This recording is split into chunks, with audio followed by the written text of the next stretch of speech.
상속자들과 상속자가 되고 싶은 분들을 위한 본격 바이블 지식 교양 방송 상속자들 시작합니다.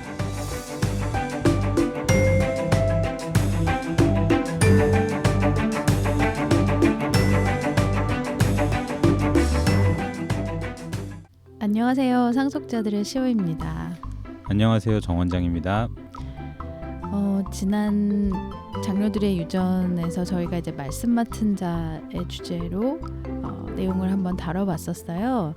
저는 그 당시에 이제 주변에서 이런저런 의견들을 좀 많이 보내주셨었거든요. 네. 정 원장님은 혹시 뭐 받은 의견 같은 거 없으셨어요? 여러 이야기가 있었는데요. 그 중에서 이제 두 분이 같은 이제 내용으로 이야기를 하셨는데, 이제 한 분은 저한테 본인이 느낀 소감을 보내주신 거고, 다른 한 분은 이제 질문으로 하셨어요. 어떤 내용이었어요? 당시에 이제 우리가 은사, 그 다음에 직분, 역사 이렇게 하면서 그리스도의 몸을 만들어가기 위해서 이제 주어지는 것으로 이제 그렇게 설명을 했었잖아요. 네. 그리고 그런 어떤 은사나 직분을 맡은 사람은 봉사를 위한 직분이지 성도들 위해 군림하는 사람이 아니다. 이런 이야기를 했었는데 그 같은 내용을 교단에서 이제 이야기를 했었나 보더라고요. 그 로마서 12장 3절을 인용을 하면서 여기에는 분명히 그런 말이 있지 않느냐 하면서 질문을 해왔거든요. 하나의 어떻게 보면 네, 반론을 네. 제기하신 거라고 그러니까 볼 수 있겠네요. 분명히 장로들의 유전에서 이야기한 거를 듣고 성경을 보니까 그 말이 맞는 것 같은데, 근데 또 로마서 12장 3절을 보면 또 다른 것 같다라면서 이야기를 하시더라고요. 그래서 한번 제가 읽어보겠습니다. 내게 주신 은혜로 말미암아 너희 중 각 사람에게 말하노니 마땅히 생각할 그 이상의 생각을 품지 말고 오직 하나님께서 각 사람에게 나눠주신 믿음의 분량대로 지혜롭게 생각하라. 이제 이 구절을 읽으면서 이제 각 사람에게 주어진 어떤 믿음의 분량이 다르다. 그렇기 때문에 질서를 지켜야 된다. 그러면서 소위 어떤 교단 내에서 좀 더 어떤 믿음의 분량이 큰 사람이 있고 적은 사람이 있기 때문에 이 분명히 차이가 있고 그 마땅히 생각할 그 이상의 생각을 품지 말라라고 하니까 더 이제 높은 사람에 대해서는 인정을 하고 이제 그렇게 해야 된다라는 식으로 설명을 했다고 하더라고요. 근데 이 구절을 보면은 분명히 그 의미가 맞지 않느냐라고 이제 질문을 했어요. 네. 그래서 이제 보면 이 구절이 우리가 지난번에도 살펴봤지만 다 사도겠느냐 다 선지자겠느냐 그런 구절을 살펴봤잖아요. 고린도전서에서. 이게 이제 같은 맥락이거든요. 모두가 직분이 같은 게 아니다. 각 사람마다 주어지는 직분이나 은사나 이런 거는 분명히 다르다. 그리고 모두에게 동일한 직분과 은사가 주어진 것은 아니다. 분명히 어떤 직분과 은사가 더 많은 걸 받은 사람이 분명히 있죠. 그렇죠. 그게 없다가 아니고요. 이 말은 이제 그게 분명히 있다라는 이야기고요. 근데 그렇다고 해서 이 구절이 그런 사람도 더 많은 직분이나 은사를 주어진 사람한테 복종해라. 이제 이런 말은 아니거든요. 그러니까 그렇게 은사나 직분이 좀 더 많이 주어진 사람들이 있고 그렇다라는 거지. 그 모든 사람들, 그렇지만 그런 모든 사람들은 이 봉사의 직분으로 주어졌다라는 거가 결론적인 설명이지, 그 사람들이 그게 좀 더 많이 주어진 사람들이 있기 때문에 그 사람들에게 복종해라라는 의미가 아니라는 거죠. 이 로마서 12장 3절은요. 네. 그 말씀하신 구절을 읽어보니까 마땅히 생각할 그 이상의 생각을 품지 말고라는 표현이 어떻게 보면 본인에게 주어진 그 이상, 그러니까 주제 넘게 생각하지 말라라는 의미인데, 그거를 어떤 면으로 생각을 해보면 그러지 말아야 하니까 결국 어떤 교단에서 결정된 거거나 의논이 된 내용에 대해서는 비판을 하지 말라, 그런 의미로 생각을 해볼 수도 있을 것 같긴 해요. 근데 이 구절을요, 개역 한글 표현은 그렇게 느껴지기도 하는데요. 다른 이제 번역본으로 보면은요, 각 사람은 자기가 마땅히 생각할 것보다 더 높이 자기에 대하여 생각하지 말고, 이제 표현이 생각이나 이런 것들을 비판하거나 하지 말라라가 아니라 자기의 이제 위치, 자기에게 주어진 직분, 이제 그 이상의 것에 대해서 생각하지 말라라는 거거든요. 그러니까 자기한테 주어진 직분이 있는데 그 이상의 것으로 자기한테 직분이 주어진 것처럼 생각하지 말아라 이 말이지 이거를 어떤 뭔가 잘못된 거나 이런 거에 비판하지 말라라는 의미가 아니라는 거죠. 이제 그 뒤에 구절이나 이런 걸 보더라도 우리가 한 몸에 많은 지체를 가지고 있되 모든 지체가 같은 직무를 가지고 있지는 않다. 이 말을 하는 게 그 맥락에서 하는 이야기인 거죠. 그러니까 주어진 직분이나 은사나 이런 것들이 다르다라는 의미의 설명인 거지 이거를 어떤 뭔가 잘못된 거에 대해서 비판하지 말고 아니면 무조건적으로 따라라고 결정해 이제 이런 의미는 아니라는 겁니다. 하긴 바울 서신에도 여러 군데 나오지만 어떤 잘못된 행실에 대해서 형제들의 권면하라는 그렇죠. 이야기도 계속해서 나오고 있고 어쨌든 너희들은 의견을 낼 권리가 없으니 입 닫아 네. 라는 의도로 이제 주어진 구절은 아니라는 말씀이신 그렇죠. 거죠. 네. 그러니까 성도 각자가 가진 어떤 은사가 서로에게 종속된 관계를 요구하는 건 아니잖아요. 네, 서로 그렇죠. 한 몸 안에서 상당히 유기적으로 이 몸이 역할을 할 수 있도록 그런 게 주어진 거지. 그래서 그 내용에 대해서 그러면 추가 의견을 지금 드리시는 입장이신 거네요, 정 원장님은. 네, 그때 이제 들으면서 그분은 장로들의 유전에서 듣는 것과 교단에서 설명하는 걸 들었을 때 뭔가 이제 충돌이 있다. 분명히 이제 교단에서는 다 다르기 때문에 어떤 질서를 지켜라. 너 분수를 알아라. 너가 주제넘게 뭔가 비판을 한다거나 아니면은 감히 그렇게 들렸다라고 하더라고요 본인은. 네. 그래서 질서를 지키라는 표현을 대항하지 말고 이제 이런 느낌으로 본인은 받아들였고 이 구절을 보니까 아 그래야 되겠구나라고 생각이 들었다는 거예요. 근데 장로들의 유전에서는 그렇게 얘기하지 않았기 때문에 그게 이제 의아해서 이 구절이 그럼 어떤 의미인지를 물어보더라고요. 그래서 네. 그 이야기를 한 겁니다. 저희가 뭐 여러 번 얘기를 해왔긴 했는데 저희의 어떤 주인의 역할을 하시는 분은 절대적으로 말씀이고 예수님이시잖아요. 그렇죠. 한 분이시죠. 네. 네. 그 안에서 모두가 한 몸을 이루고 있고 각각 은사를 받은 사람들끼리의 관계는 상당히 수직적인 관계보다는 그렇죠. 수평적인 네, 관계 네. 같아요. 그리고 저희가 붙어 있는 것도 예수님이고 복종하고 충성하는 것도 예수님이고 사람 간의 어떤 물론 질서는 있겠죠. 자기 네, 역할에 대한 네, 존중도 네. 있을 거고 근데 그걸 너무 과한 해석을 하진 않았으면 그걸 하네요. 상하 관계로 인식하면은 안 되는 거지. 네. 네, 그런 게 질서나 이런 것들은 이제 분명히 지키기는 해야 되죠. 그렇다고 해서 나한테 복종해라. 이제 사람한테 복종하기를 강요하거나 하는 거는 이제 잘못됐다라는 거죠. 네. 네. 저희 방송 이름이 상속자들이잖아요. 네. 사실 성경이 말하기를 그리스도를 믿는 우리는 모든 사람들은 예수님과 함께 공동 상속자라고 했어요. 그런데 너무 오랫동안 이제 저도 그렇고 저의 상속자로서의 정체성을 잘 모르고 살았던 것 같아요. 네, 네. 그러다 보니까 우리가 가진 어떤 자긍심, 우리다운 것이 과연 무엇인지 그런 거에 대한 탐구가 좀 필요한 시기가 아닐까라는 생각이 좀 들었고 이제 이런 과정이 다른 사람들을 이기려고 하는 그런 목적이 아니라 상속자들이 정말 우리답게 잘못된 유전이나 이런 거에 얽매이지 않고 오히려 그런 유전으로부터 좀 자유롭게 말씀이 말하는 대로 살아갈 수 있게 해준다는 생각을 좀 해요. 네. 그래서 오늘은 그러면 그 지인분의 의견을 청취자 소감으로 대신하고 네. 바로 상속자들 18회 시작하겠습니다.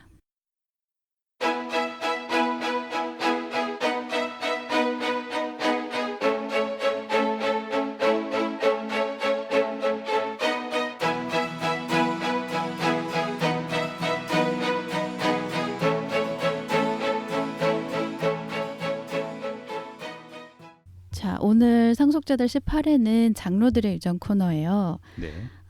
오늘도 그러면 어떤 주제를 저희가 다루게 될지 먼저 정 원장님이 좀 소개를 해주실까요? 장로들의 유전 이 코너가 약간 비판적인 성격이 강하잖아요. 아무래도 좀 네. 예. 그래서 이제 좀 생각을 스스로에게 좀 해봤는데요.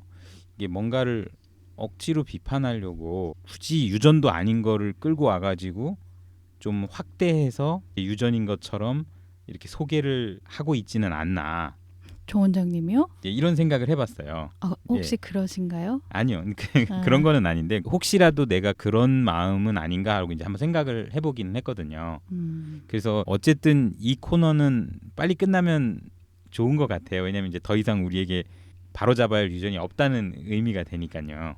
네. 근데 이제 분명히 몇 가지 꼭 중요하게 다뤄야 하는 그런 유전들이 좀 아직은 있는 것 같아요. 네. 그래서 그거를 그중 다뤄보려고 하나를 하는데, 오늘 또 네. 다루게 되는 거겠죠. 네, 그래서 오늘 다룰 장로들의 유전은요, 이게 돈하고 관련된 거로 한번 기금에 대해서 이야기를 해보면 어떨까 합니다. 오늘도 셀 걸로 예상이 되는데 네. 돈이라고 하면 기금 얘기하셨는데 뭐 11조 뭐 이런 내용도 있을까요?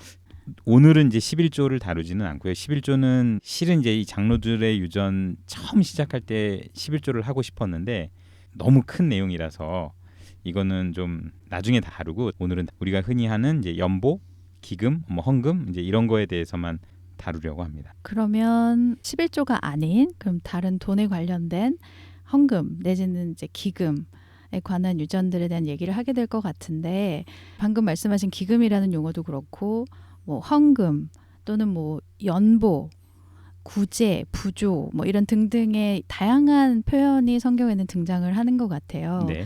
이 용어부터 좀 그럼 한번 짚어볼 수 있을까요? 각각이 차이가 있는 건지 아니면 비슷한 건지. 저도 좀 찾아봤는데요. 일단은 헌금과 연보 요거는 이제 같은 의미로 이해하시면 될 것 같습니다. 이제 둘 다 자발적으로 내는 자신의 재물이나 돈 이제 이런 의미를 가지고 있거든요.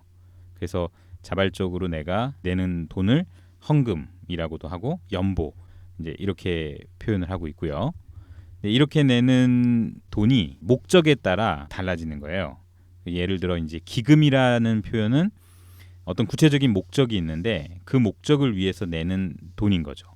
그러니까 예를 들어 성전 기금 하면은 성전을 짓는 목적으로 모으는 돈 이런 의미가 되고요. 그 다음에 이제 또 성경에 이제 구제라는 표현이 나오는데 이 구제라는 표현은 어려움에 처한 사람을 돕기 위한 돈이나 행위를 말하는데 예를 들어 만약에 구제 기금 이렇게 하면 어려움에 처한 사람을 돕기 위한 돈 이렇게 이해하시면 됩니다. 그래서 헌금과 연보는 내가 기꺼이 내는 돈 이런 의미고요. 그다음 기금은 목적을 가지고 그 목적을 위해서 모으는 돈 이런 뜻이고 구제라는 표현은 어려운 사람을 돕기 위한 뭐 돈이나 행위 이제 이런 의미로 보시면 됩니다. 네네.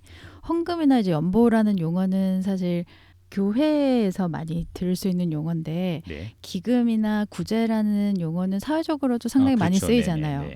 요즘 자주 하는 크라우드 펀딩 그런 것도 일종의 하나의 목적을 위한 기금일 거고 구제는 연말이 되면 불우일 돕기 성금을 한다거나 그런 목적으로 하는 모금으로 알고 있는데 이렇게 이제 교회에 돈을 내는 헌금이나 이제 연보에 대해서 그러면 성경은 어떻게 설명하고 있는지를 먼저 한번 살펴보고 네. 그 기준을 가지고 한번 이제 유전에 대한 얘기를 나눠보면 좋을 것 같아요. 네. 그러면 이제 먼저 출애굽기 35장을 한번 볼게요. 이게 구약부터 보면은요. 성막을 짓는 상황에 이제 사람들이 이제 재물을 가져온 경우에 대한 구절인데요. 출애굽기 35장 21절 한번 읽어 주시겠어요? 네.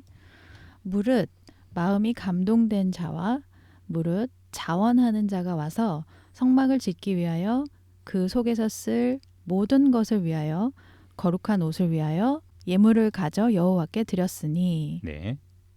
그다음 한번 성경을 쭉 찾아볼 텐데 한번 들으시면서 성경에서 이 기금 내지는 연보와 관련해서 어떻게 이야기하고 있는지 한번 생각을 좀 해보시면서 들으면 좋을 것 같아요.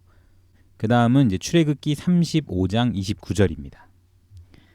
마음에 원하는 이스라엘 자손의 남녀마다 여호와께서 모세의 손을 빙자하여 명하신 모든 것을 만들기 위하여 물품을 가져다가 여호와께 즐거이 드림이 이러하였더라. 요거 이제 29절 앞에 뭐 이렇게 하고 이렇게 내용이 나오거든요. 여호와께 즐거이 드림이 이러하였더라 이제 이렇게 표현이 된 거고요.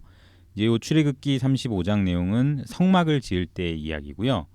그다음에 성전 지을 때도 있어요. 요거는 이제 먼저 다윗이 이야기한 건데요. 역대상 29장 3절입니다. 성전을 위하여 예비한 이 모든 것 외에도 내 마음에 내 하나님의 전을 사모함으로 나의 사유의 금, 은으로 내 하나님의 전을 위하여 드렸노니. 네. 이 내용은 이제 다윗이 한 내용이고요. 성전을 위하여 예비한 이 모든 것 외에 하면서 이제 다윗 자기 이야기예요. 내 마음에 하면서 이제 다윗이 자기 개인 어떤 사유의 금이나 은 이야기를 했고요. 그다음 역대상 29장 6절입니다. 이에 모든 족장과 이스라엘 모든 지파 어른과 천부장과 백부장과 왕의 사무감독이 다 즐거이 들이되. 네. 그리고 29장 9절입니다. 백성이 자기의 즐거이 드림으로 기뻐하였으니 곧 저희가 성심으로 여호와께 즐거이 드림이며 다윗 왕도 기쁨을 이기지 못하여 하니라. 네, 여기까지 성전, 성막 이런 걸 짓는 목적을 가지고 진행된 기금에 대한 이야기로 볼 수 있는데요.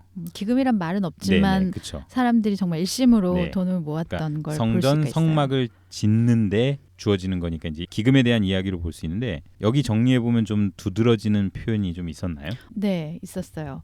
예를 들면 드리는 사람의 마음이 네. 많이 표현된 것 같아요. 네, 마음이 감동됐다는 표현, 아니면 자원한다는 표현, 즐거이 드린다는 표현, 하나님의 전을 사모한다, 사랑한다 네. 이런 표현들이 좀 눈에 들어왔고요. 뒤이어서도 한번 볼 건데요. 이번에는 이제 신약 성경에 기록된 건데 연보에 대한 이야기는 이제 사도 바울이 고린도전서 16장하고 고린도후서 8장 여기에 좀 많이 나와 있거든요. 네. 그래서 한번 읽어보겠습니다. 먼저 고린도전서 16장 1절입니다. 성도를 위하는 연보에 대하여는 내가 갈라디아 교회들에게 명한 것 같이 너희도 그렇게 하라. 네, 그러면서 쭉 설명을 하거든요. 그래서 2절, 3절까지 한번 읽어보겠습니다.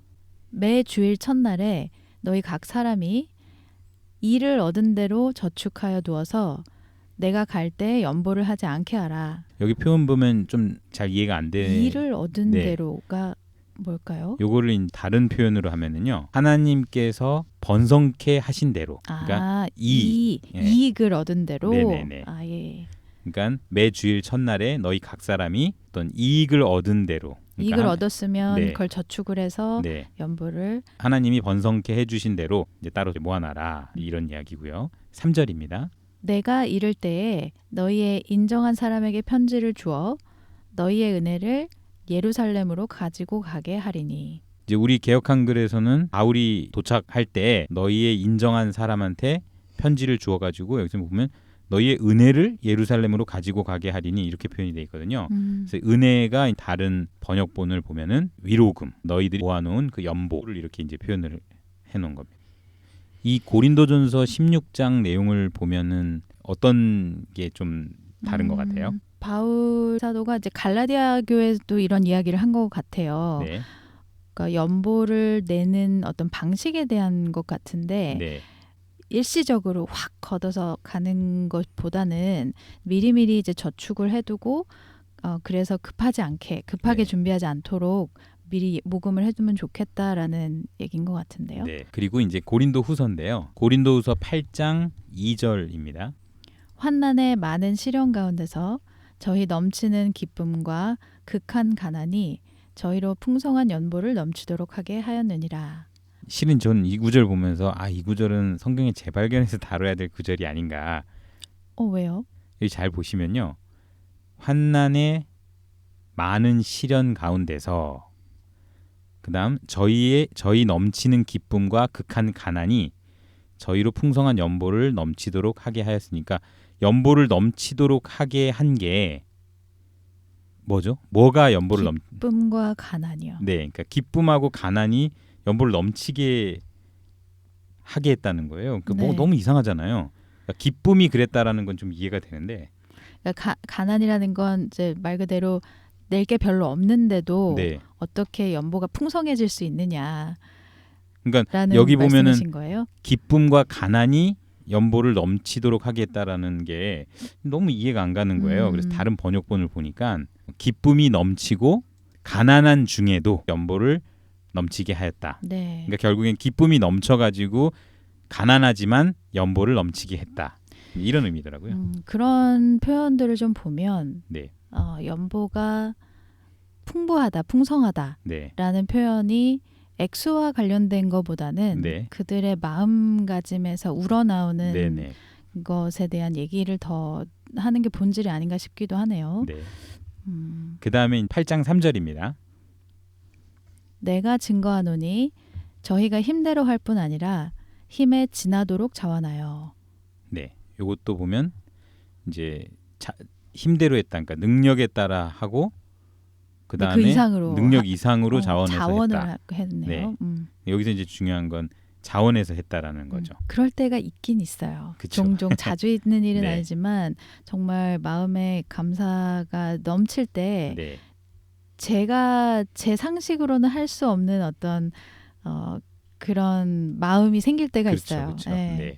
그런 것에 대한 얘기 같고 그다음 그다음은 8장 12절입니다. 할 마음만 있으면 있는 대로 받으실 터이요 없는 것을 받지 아니하시리라. 이 8장 12절은 무슨 의미 같아요? 결국은 하나님이 받으시는 건 돈이 아니라 마음이라는 뜻 같아요. 그러니까 예를 들어서 어떤 사람이 정말 많은 액수를 냈는데 정말 마음에서 우러나서 한 게 아니라 뭐 억지로 했다거나 뭐 좀 어떤 여러 가지 이유로 다른 이유로 했었을 경우에는 하나님이 보시기에는 그 돈이 이제 공허한 돈처럼 생각이 된다라는 표현이 아닐까 싶은데요. 네.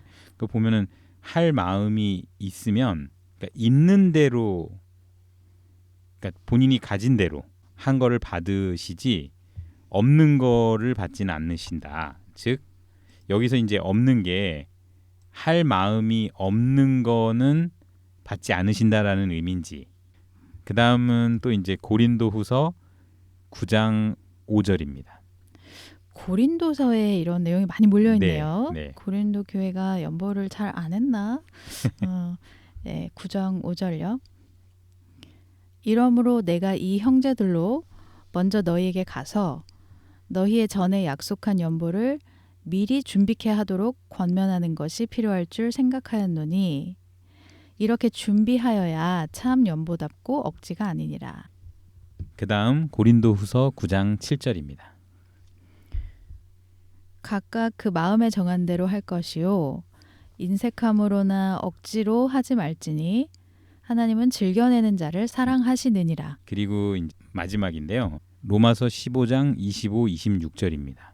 그러나 이제는 내가 성도 섬기는 일로 예루살렘에 가노니 이는 마게도냐와 아가야 사람들이 예루살렘 성도 중 가난한 자들을 위하여 기쁘게 얼마를 동정하였음이니라. 네, 여기서 이제 동정했다라는 게 이제 기부했다. 아, 이제 이런 의미죠. 우리가 쭉 구절들을 찾아봤는데요.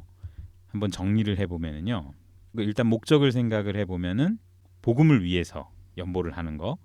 그다음 어려움에 처한 형제들을 위한 일종의 구제. 이제 이런 목적으로 신약 성경에서는 이야기가 되어 있고요. 그다음에 어떤 마음으로 이것을 해야 하는지가 나와 있는 것 같아요. 구약에서는 성전을 짓기 위해서 이제 기금을 했잖아요. 네. 예수님 당시에도 이제 그 성전이 있었고요. 여전히 성전 앞에서 이제 연보계가 있어서 사람들이 기금을 했거든요. 그 연보계에다 돈을 넣었거든요. 근데 예수님이 오셔가지고요, 이 성전의 개념을 바꾸시잖아요. 보통 이제 성전 이거는 이제 분명히 건물을 이야기를 하는데 요한복음 2장에 먼저 보면 예수님이 본인을 이제 성전으로 이야기를 하시잖아요. 또 요한복음 4장에 사마리아 여인과 대화에서도 그 사마리아 여인이 자기 사마리아 조상들은 이제 자기네 산에 있는 그 예배하는 곳을 이야기하는데 당신 유대인들 말은 예배할 곳이 예루살렘이라고 하더라. 이제 이렇게 얘기하니까 예수님이 이 산도 말고 예루살렘도 말고 너희가 아버지께 예배할 때가 이르리라라고 이야기를 하시면서 진짜 예배해야 될 성전은 어떤 건물이 아니다라는 이야기를 하시잖아요. 성전의 정의가 바뀌는 네. 거네요. 건물에서 사람으로. 네. 그러면서 이제 바울이 이 그리스도의 몸을 성전으로 설명을 하거든요. 먼저 고린도전서 3장 16절을 보면은요. 너희가 하나님의 성전인 것과 하나님의 성령이 너희 안에 거하시는 것을 알지 못하느뇨. 이렇게 하면서 구원받은 사람들로 이루어진 이 사람이 성전이다. 이제 이렇게 설명을 하고요. 또 에베소서 2장 21, 22절을 읽어보면 그의 안에서 건물마다 서로 연결하여 주 안에서 성전이 되어가고 너희도 성령 안에서 하나님의 거하실 처소가 되기 위하여 예수 안에서 함께 지어져 가느니라. 이제 이렇게 표현이 되어 있는데, 그러니까 구약에서는 어떤 기금의 목적이 성막, 성전 이런 것들을 위해서 어떤 기금을 했었던 거예요. 네네. 근데 신약에서는 그 성전의 개념이 바뀌거든요. 그러니까 성전을 위해서 기금을 하는 건 구약이나 신약이나 똑같지만 네, 신약에서 말하는 그 성전은 건물이 아니라 이 교회, 네, 즉 그리스도의 몸을 네, 위한 것을 목적으로 한다라는 네. 그러니까 말씀이시죠. 구원받은 사람들이 성전이기 때문에 기금이나 이런 거의 모든 목적이 이 사람들, 이 구원받은 사람들을 위한 거다라는 거예요. 그래서 이제 우리가 아까 신약 성경에서 돈에 대한 거를 찾아보면은 복음을 위한다. 이제 이런 것들은 일종의 이 그리스도의 몸에 이루어가는 거. 그러니까 좀 더 많은 수의 사람들이 이 그리스도의 몸에 들어오도록, 이 성전이 네네. 되어가도록. 성전이 점점 지어가도록 네. 하는 그다음 것이 복음을 위한 것이고. 또 하나가 이제 구제 얘기가 있는데요. 아, 그렇죠. 이게 다른 사람들을 구제하는 거가 아니라 이 어려움에 처한 형제들을 그렇네요. 구제하는 거예요. 그러니까 이 같은 한 몸인 형제 자매들 중에 어려움에 처한 사람들을 돕는 거. 마치 성전의 어느 부분이 좀 약해지고 헤어졌으면 보수 공사를 하는 것처럼 네. 그렇게 형제자매들을 돌보는 데 쓰는 목적으로도 기금을 하는 것을 볼 네. 수 있었다라고. 이렇게 보면은 결국에 우리가 기금을 한다, 연보를 낸다. 이거의 모든 목적은 이 성전을 지어가는 거. 즉 그리스도의 몸된 교회가 이루어져 가는 거를 위한 목적이라는 거죠. 네, 정말 그러네요. 신약에서 다시 이제 정의된 그리스도의 몸, 곧 성전. 그러니까 성전이 건물이었던 시기가 지나고 예수님이 오셔서 돌아가시고 부활하신 후에 정말 이 성전, 하나님의 성전을 교회로 표현한 그 구절을 다시 한번 짚어주신 게 참 좋은 것 같아요. 네. 어쨌든 이 기금의 목적이 성전을 위한 거다. 네, 라는 정리가 거고. 깔끔하게 되는 것 네. 같은데요. 그다음 또 하나는 이 기금을 할 때 자세도 구약도 신약도 동일하게 이야기하거든요. 네, 맞아요. 몇몇 표현들을 좀 정말 콕콕콕 집어본다면 아까 구약에서는 한번 저희가 얘기를 했었지만 네. 마음이 원하는 대로 네. 자원하여 기쁘게 또 억지가 아니라 그렇죠. 그런 표현들이 되게 인상에 확 박히거든요. 네. 네. 그러면 그렇게 명확한 어떤 기준 혹은 모습에 부합하지 않는 모습들이 이제 현재 많은 교단에서 일어난다는 것 같은데 네. 어떤 유전들이 있을까요?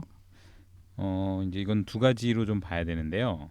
먼저 이 기금이나 이런 거를 집행하는 입장에 있는 사람들이 이 기금의 목적이 이 성경에서 말하는 것과 부합하느냐. 성전을 짓는 일, 네. 이제 복음을 전하고 형제자매들을 돌보는 일에 부합하느냐. 네. 그러니까 이제 그거하고 부합하는 목적으로 기금을 하는 거는 이제 잘못된 게 아니죠. 그렇죠. 네. 근데 이제 그렇지 않는 경우들이 간혹 있거든요. 음, 그런 경우라면 일단 문제가 되고요. 그 다음에 이제 또 하나가 강요를 하고 있지는 않은가. 강제성의 문제가 네. 있군요. 그러니까 분명히 이제 우리가 성경에서 살펴봤지만 정말 우러나오는 마음에서 기쁜 마음으로 정말 자율성을 가지고 이렇게 진행이 되는데 이 집행하는 측에서 이제 뭔가 압박을 가하고 있지는 않는가. 뭐 표면적으로 이렇게 대놓고 압박을 하는 경우는 없겠지만 은근한 압박이 있죠. 네, 이건 이제 어떻게 표현을 하느냐인데요. 이것도 이제 뒤에서 이제 살펴보기는 할 건데 이제 압박이 분명히 있거든요. 이게 집행하는 측에서의 우리가 앞서 살펴본 말씀을 기준으로 봤을 때 이제 잘못될 수 있는 문제가 될 수 있는 부분이고요. 저는 또 하나 생각이 드는 부분이 아까 성전을 짓는 일 중에 이제 복음을 전하는 일도 있고 그다음에 형제자매들을 돌보는 그런 구제 기금 같은 것도 있었잖아요. 근데 많은 경우에 실제로 그 기금을 한 돈의 쓰임이 용도가 정말 그런지에 네. 대해서 조금 의구심을 가진 적이 몇 번 있어요. 그리고 오히려 형제들을 이렇게 돌보는 일에는 많이 기금을 했었나라는 생각도 좀 해보게 되네요. 지금 돌이켜 보니까. 그러니까 실제 신약 성경을 보면 어떤 구제를 위한 게 어려움에 처한 형제 자매들을 돕는 그런 목적으로 나온 이야기가 훨씬 더 많거든요.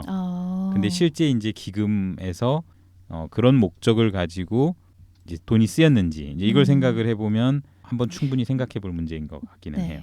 그 다음이 이제 또 한 가지가 이제 기금을 이제 내는 사람, 연보를 내는 사람 네네. 입장에서 그러니까 대다수가 되겠죠. 네. 교회에 네. 속한.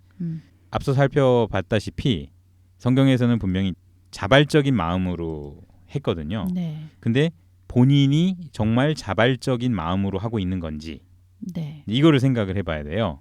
그러니까 뭔가 누군가의 눈치가 보여가지고 내지는 혹시 이제 뭔가 보이지 않는 후폭풍이 좀 두려워서 아니면 남들의 어떤 시선이 좀 따가워서 이제 이래서 내가 하고 있지는 않나.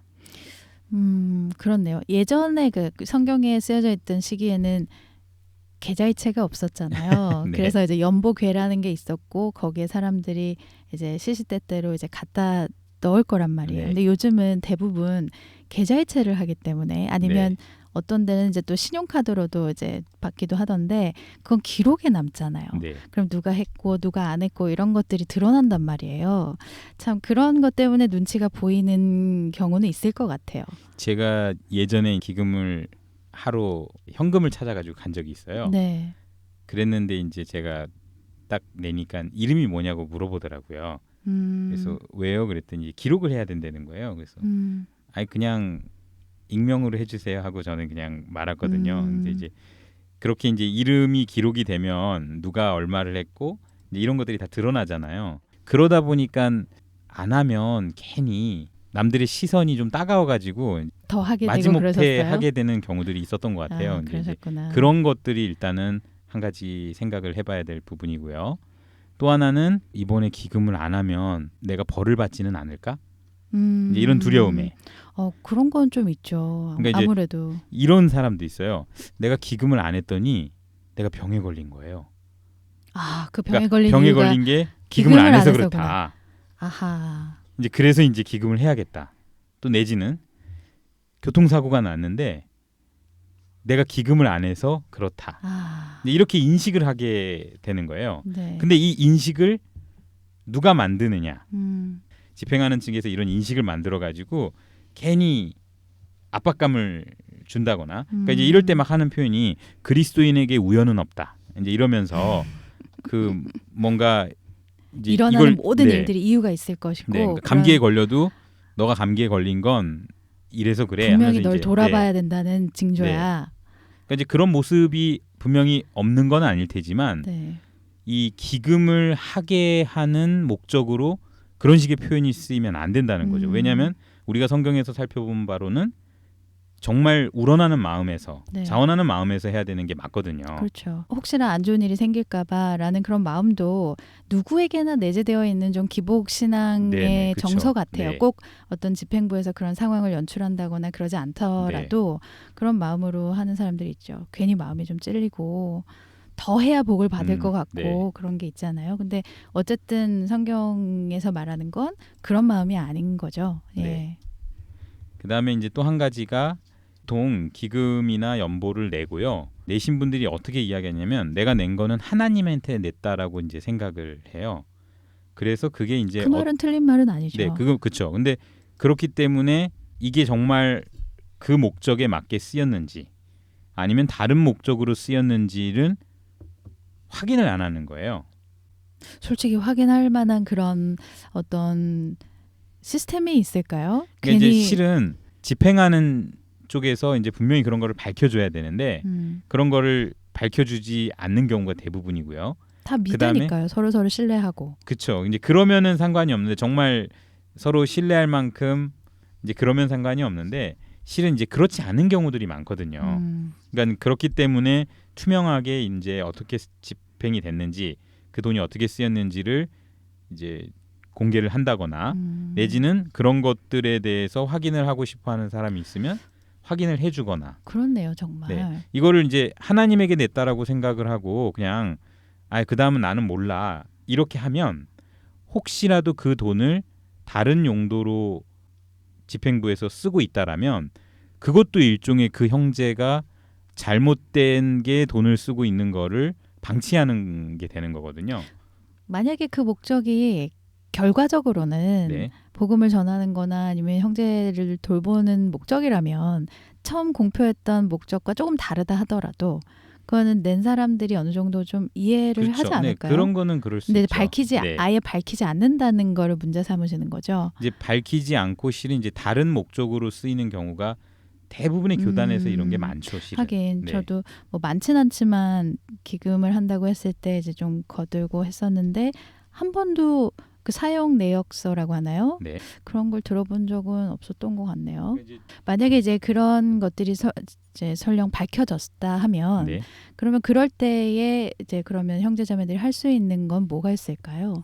하지 그러니까 말라고 데모를 할 수도 없는 거고 돈을 분명히 돌려받을 이제 수도 없는 거고요. 권면하기는 해야 되죠. 그리고 그렇게 집행을 하는 게 이제 실은 이제 성경에 보면 이게 복음을 전하는 사람들이 어떤 이런 연보나 이런 것들로 생활을 하는 거는 할 수 있다라고 분명히 나와 있어요. 네. 근데 그게 이제 어느 정도냐의 문제인데 과연 그렇게 이제 호화로운 집과 호화로운 차와 비싼 시계와 이런 것들 비싼 음식을 먹으면서 이제 그런 생활을 하는 게 과연 이제 합당한지 이제 그거는 좀 다른 부분인 것 같고요. 네네네. 그 다음에 이제 만약에 그렇게 집행이 되고 그런 거를 당연시 생각하고 실은 이제 주변에서 그런 분들을 뒷받침하는 분들이 그게 마치 당연한 것처럼 이렇게 만드는데 그거는 이제 여러 사람들이 문제 제기를 하고 바로 잡는 아니면 이제 권면을 해서 올바른 방향으로 그 돈이 쓰일 수 있게끔 이야기를 해야 되지 않나. 그렇지 않으면 또 그런 일들이 반복되고 더 많은 적폐가 쌓이게 되고 오히려 그런 상황을 내버려두는 방치하는 결과가 될 수도 이제 있겠네요. 그게 더 심해지면 세습도 이제 많은 문제가 되잖아요. 그렇죠. 이제 그렇게 되는 경우가 많기 때문에 이건 최근에 한번 큰 뉴스에 났었죠. 네. 어떤 큰 미음 교회 목사님이 아들에게 교회를 세습하는 과정에서 아주 큰 자산이 오갔던. 자, 그러면 이게 사람 사이에는 돈 문제라는 건 참 항상 불편해요.